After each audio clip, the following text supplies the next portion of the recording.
Hey guys, a video for our castles and old buildings in Japan playlist.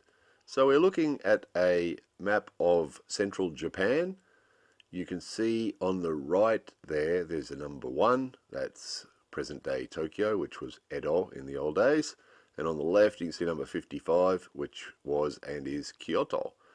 So there's a line that runs sort of to the north there. You can see a line that runs between Kyoto and Tokyo with no numbers written on it. That's the Nakasendo. That's the route through the center of Japan between Kyoto and Tokyo. And we've actually showed you some old post towns on that route that still exist today. Some old towns that grew up around that route.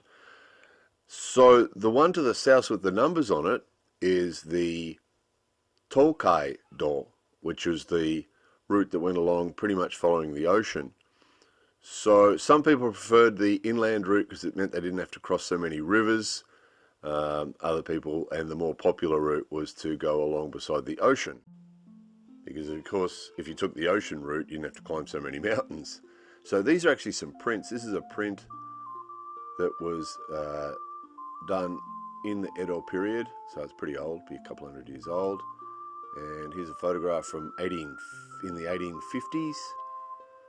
Which is pretty amazing as well, isn't it?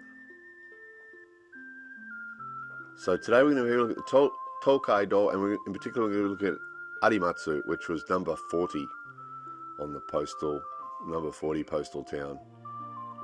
So we've actually got some prints taken from then too, or made then too, of Arimatsu. So this is the town that we're actually going to be visiting today, and these are prints that were made a couple hundred years ago, showing you what it looked like then. No wheels. Usually they carried everything, or they used horses, or they walked, depending on how much money they had.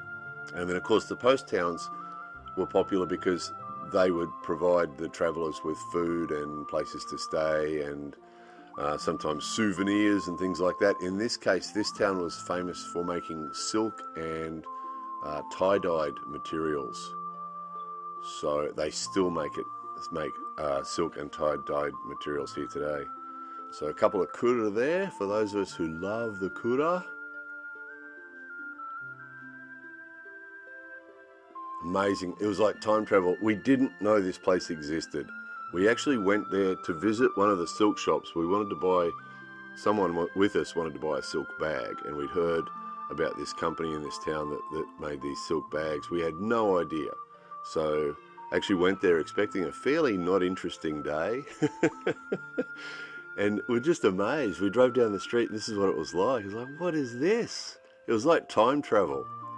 It was just absolutely amazing. And they've done a really good job. They've put all the power and phone and all the services underground so that it doesn't ruin the atmosphere. They've done that a lot of the postal towns around Japan over the years. They've started to appreciate them more and started to preserve the buildings. These buildings are protected by the Japan Trust. So obviously they had various shops serving noodles and different types of food, lots of storehouses because obviously they would have had to store away all that silk stuff that they made, and ryokan, the old inns as well for people to stay in.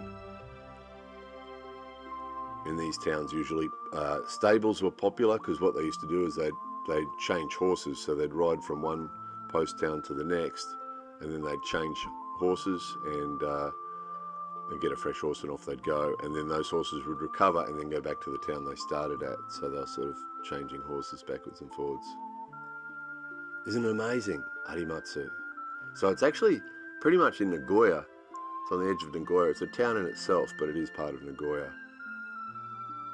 But what a gem, and what a pleasant surprise. We had no idea this place existed until we found ourselves driving down the street. It was like, what is this? Like we'd gone back in time.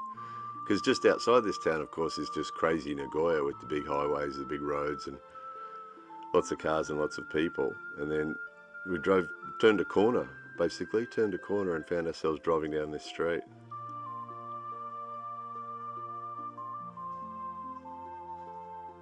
And wonderful. That big garage there is for their Matsuri float, for their festival float, the dashi. Anyway, what a joy it is, Arimatsu. More videos coming soon.